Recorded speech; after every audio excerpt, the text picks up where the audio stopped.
इस दुनिया में एरोप्लेन ही यातायात का एक ऐसा साधन है जिसमें एक्सीडेंट का चांस बहुत कम होता है, मगर जब भी होता है तो किसी का भी बचना नामुमकिन हो जाता है। आज हम 14 मई सन 2018 में घटी एक सच्ची कहानी को देखने वाले हैं। जब एक एरोप्लेन चोंगिंग से उड़ान भर के लासा के लिए निकलती है, बीच में ही इनको बहुत बड़े तूफान से सामना करना पड़ा। तभी पायलट का को पायलट प्लेन से कॉकपिट के बाहर आ जाता है। प्लेन में पूरी तरह से हड़कंप मच जाता है। सोचो ऐसे परिस्थिति में प्लेन के अंदर बैठे पैसेंजर के साथ क्या हुआ होगा। क्या वे सब जिंदा बच पाए होंगे या फिर नहीं। 各位乘客，从飞行员到乘务员，我们每一个人都经历了日复一日的训练，就是为了能保证大家的安全。这也是我们这些人为什么在这架飞机上的意义。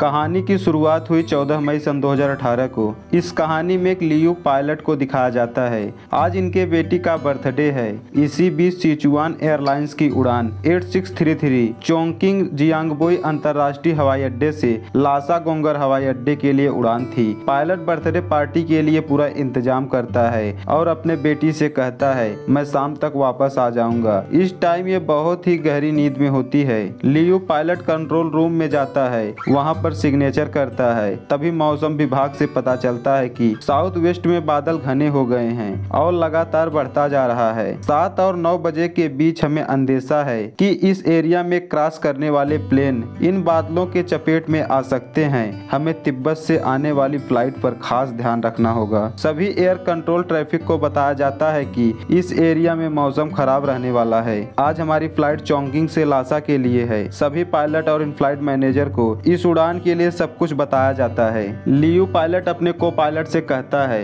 लासा तक फ्लाइट को मैं ले जाऊंगा, वापसी तुमको लाना होगा। बादल लगातार घने होते जा रहे हैं। हमें फ्लाइट को बादल के ऊपर से फ्लाई करना होगा। उम्मीद है कि हमारे वापसी तक ये बादल हवा के साथ आगे निकल जाएगा। सभी पायलट और फ्लाइट मैनेजर खाना खाने जाते हैं। तभी लियू पायलट कहता है, 39,000 एम्प्लॉई हैं यहाँ पर, लेकिन सिर्फ हम 9 ही लोगों को क्यों चुना गया। शायद हम सब में कुछ खास है। अब वक्त होता है सभी पैसेंजर को बोर्डिंग कराने का। इससे पहले फ्लाइट को पूरी तरह से चेक किया जाता है। फ्लाइट चेकिंग के बाद सब कुछ पूरी तरह से नॉर्मल था। फ्लाइट भी पूरी तरह से ठीक था। तभी पायलट साइन करता है और ऑर्डर देता है, सभी पैसेंजर अपने अपने सीट पे बैठ जाओ। इस फ्लाइट में पूरे 119 पैसेंजर बैठे हैं। सभी पैसेंजर को अपनी मोबाइल फ्लाइट मोड रखना होगा। अब फ्लाइट के डोर को बंद किया जाता है। सभी पैसेंजर और पायलट अपनी अपनी सीट बेल्ट को पहनते हैं। अभी तक सब कुछ अंदर नॉर्मल चल रहा था। अब फ्लाइट 8633 रनवे 2 से टेक ऑफ करता है। जब फ्लाइट टेक ऑफ करता है उस वक्त समय हो रहा था 6:26। अब फ्लाइट पूरी तरह से टेक ऑफ कर चुका है। अभी भी सब कुछ नॉर्मल है। कंट्रोल रूम ऑर्डर देता है, अब प्लेन को 9200 मीटर पर ले जा सकते हो। अब समय हो गया 6:43। अभी भी सब कुछ नॉर्मल है, यानी कि प्लेन को टेक ऑफ किए 17 मिनट हो चुके हैं। फ्लाइट सर्विस मैनेजर फिर से सबको इन्फॉर्म करता है, सभी पैसेंजर अपनी अपनी सीट बेल्ट लगा कर रखें। इस वक्त वॉशरूम यूज करना मना है। अब सब कुछ माहौल धीरे धीरे बिगड़ रहा था।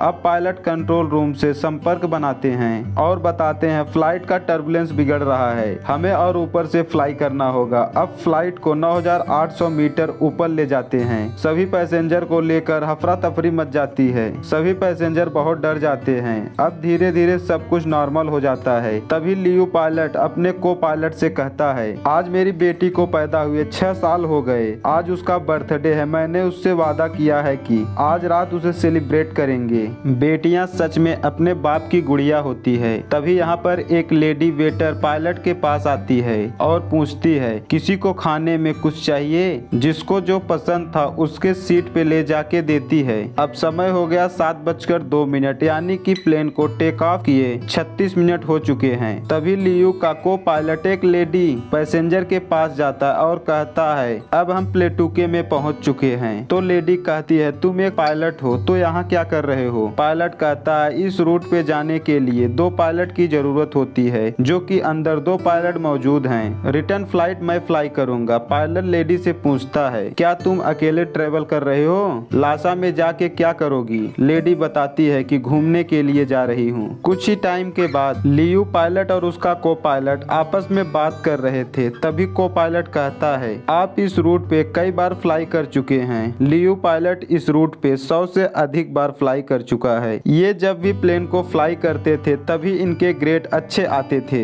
लेकिन ग्रेड अच्छे आने से कोई अच्छा पायलट नहीं बन जाता। जब लगता है कुछ अच्छा होगा तभी खराब हो जाता है। अब प्लेन को टेक ऑफ किए लगभग 1 घंटे होने वाला है। तभी अचानक प्लेन कॉकपिट की खिड़की टूट जाती है। टूटने के बाद विमान के को पायलट कॉकपिट के बाहर आ गए। प्लेन में पूरी तरह से हफरा तफरी मच गई। प्लेन में बैठे सभी पैसेंजर का सामान इधर से उधर बिखर जाता है। कंट्रोल रूम को ये पता चलता है कि प्लेन 8633 को हमने नॉर्थ जाने के लिए कहा, ये साउथ जा रहा है। अब ये बहुत तेजी के साथ नीचे की तरफ जा रहा है। इसी तरह से चलता रहा तो जल्द ही प्लेन क्रैश होने से कोई नहीं बचा पाएगा। प्लेन के अंदर बैठे सभी पैसेंजर अपना ऑक्सीजन मास्क लगाते हैं। प्लेन के अंदर कोई पैसेंजर या पायलट अपनी बॉडी अपने बस में नहीं कर पा रहा था। अब इन सब को सांस लेने में भी बहुत दिक्कत हो रही है। अब सब सोच रहे हैं क्या हम जिंदा बच पाएंगे। सबके सब अपने सीट बेल्ट को पहनते हैं। अब किसी भी पैसेंजर को यकीन नहीं होता कि हम सही सलामत लैंड कर पाएंगे। कंट्रोल रूम इन्फॉर्म करता है 8633 के नजदीकी एरोप्लेन उनसे कांटेक्ट करो। सभी एरोप्लेन अलर्ट हो जाओ, ये प्लेन इमरजेंसी सिग्नल दे रहा है।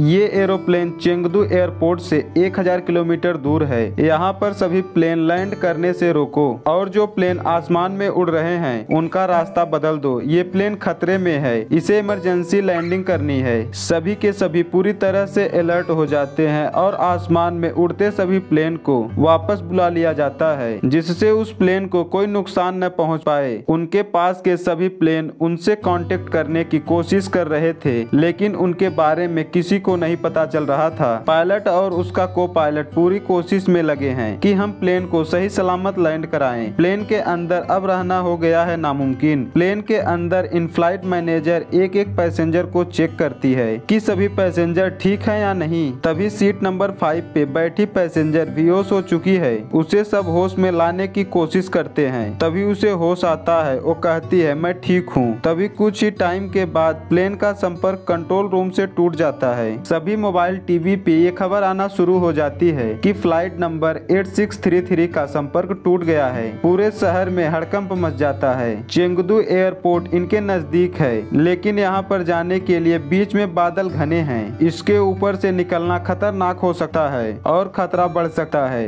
अब सबकी जान पायलट के हाथ में है। पायलट ही अब सब कुछ है। अब फ्लाइट सर्कल में फ्लाई कर रहा है। सभी पैसेंजर रोना चिल्लाना शुरू कर देते हैं। तभी एक आदमी अपनी सीट से अचानक उठता है और गुस्से से सभी को चुप रहने को कहता है। वो पायलट के पास जाना चाहता है। तभी को पायलट कहता है क्या तुम फ्लाइट को उड़ाओगे। तभी वो आदमी कहता है मैं बहुत डरा हूँ, मुझे वापस घर जाना है। सभी को पायलट के ऊपर भरोसा रखना होगा। दूसरी जगह दिखाया जाता है लियू पायलट की पत्नी और उनकी बेटी को। ये दोनों इंतजार कर रहे हैं कि वापस कब आएंगे। ये सब बहुत घबराए हुए हैं कि वापस आएंगे भी या नहीं। कंट्रोल रूम उस प्लेन से संपर्क बनाने की कोशिश कर रहा है और तभी संपर्क में आ जाते हैं और पता चलता है कि वो चेंगदू जाने के लिए बादल हटने का इंतजार कर रहे हैं। कंट्रोल रूम में ये सब कुछ देखकर बहुत घबरा जाते हैं। सोचते हैं पता नहीं इस फ्लाइट में बैठे पैसेंजर की जान बच पाएगी या नहीं। प्लेन अब एक बर्फीले चट्टानों के ऊपर से गुजर रहा है और इनके स्पीड का अंदाजा नहीं लगाया जा सकता। अब धीरे धीरे प्लेन काबू में आ रहा है। सब कुछ नॉर्मल दिख रहा है। अब कुछ ही समय में प्लेन चेंगदू में लैंड करने वाला है। इस प्लेन को देखने के लिए शहर के सभी लोग वहां इकट्ठा हो जाते हैं। सभी पैसेंजर को साहस हो जाता है कि अब हम लोगों की जान बच पाएगी, सही सलामत घर पहुंच पाएंगे। अब फ्लाइट रनवे पर लैंड करता है। लैंड करते टाइम सभी पैसेंजर को अपने सीट पर झुक के बैठना होगा। सभी पैसेंजर इस रूल को फॉलो करते हैं। अब प्लेन पूरी तरह से रनवे पर लैंडिंग कर जाता है। सबके सब एक नई जिंदगी पा जाते हैं और सब के सब जिंदा बच जाते हैं। कंट्रोल रूम पायलट से पूछता है तुम्हें किसी चीज की जरूरत है? पायलट कहता है हम सब ठीक हैं, सिर्फ एक क्रू मेंबर बहुत सीरियस है, जल्द एम्बुलेंस की जरूरत है। सभी पैसेंजर को अपनी अपनी सीट पे बैठने के लिए बोला जाता है और पायलट बड़े दुख के साथ कहता है आज हम लोग लाशा नहीं पहुंच पाए, बहुत अफसोस है। सभी पैसेंजर और क्रू मेंबर से माफी चाहता हूँ, इस प्लेन में बैठने के लिए धन्यवाद। लेकिन किसी को भी इस बात का दुख नहीं था कि हम लोग लाशा नहीं पहुंच पाए। सभी लोग यही सोच रहे थे कि हम लोग सिर्फ जिंदा बच पाए, वही हमारे लिए काफी है। तभी वहाँ एम्बुलेंस आ जाती है और पैसेंजर एक एक करके फ्लाइट से बाहर निकलते हैं। किस्मत अच्छी थी कि सबके सब जिंदा हैं। इतने बड़े हादसे के बावजूद सब अपने अपने घर पे कॉल करके इन्फॉर्म करते हैं कि हम सब ठीक हैं, हम सुरक्षित तरीके से लैंड कर चुके हैं। उस क्रू मेंबर को